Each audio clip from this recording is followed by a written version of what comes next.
যে পানি পাইয়া জাহান্নাম পিছনের দিকে দৌড়ে পালায়, আল্লাহ রাব্বুল আলামিন ফেরেশতাদেরকে বলবে, ও আমার ফেরেশতারা, এটা কোন আবে হায়াতের পানি না, এটা কোন হাউজে কাউসারের পানি না, এটা আমার ওই সমস্ত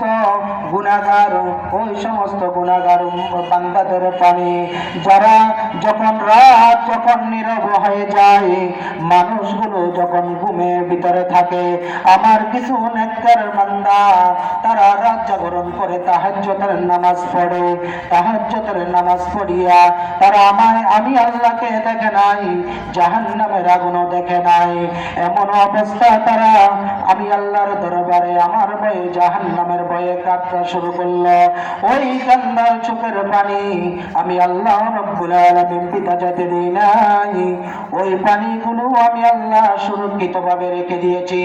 আজকে জাহান্নামের এরকম উতাল পাতাল দেখিয়া আল্লাহ রাব্বুল আলামিন ওই পানি জাহান্নামের গায়ে ছিটিয়ে দিবেন, জাহান্নাম সন্তুষ্ট হইয়া পিছনের দিকে চলে যাবে। তাহলে যেটা বুঝতে পারলাম, নেককারের চোখের পানি আল্লাহর দরবারে বড় দামি।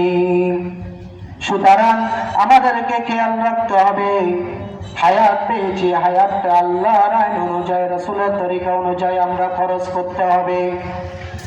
যদি আল্লাহর আইন অনুযায়ী, রাসূলের তরিকা অনুযায়ী হায়াত না খরচ করি, কিয়ামতের ময়দানে আমাদেরকে জবাবদিহিতা করতে হবে।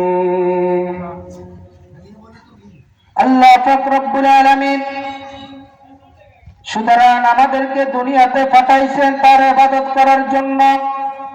একদিন আমরা চলে যাব, যাওয়ার আগে আমাদেরকে কবরের প্রস্তুত গ্রহণ করতে হবে, কবরের প্রস্তুতি, কবরের সামান তৈরি করতে হবে।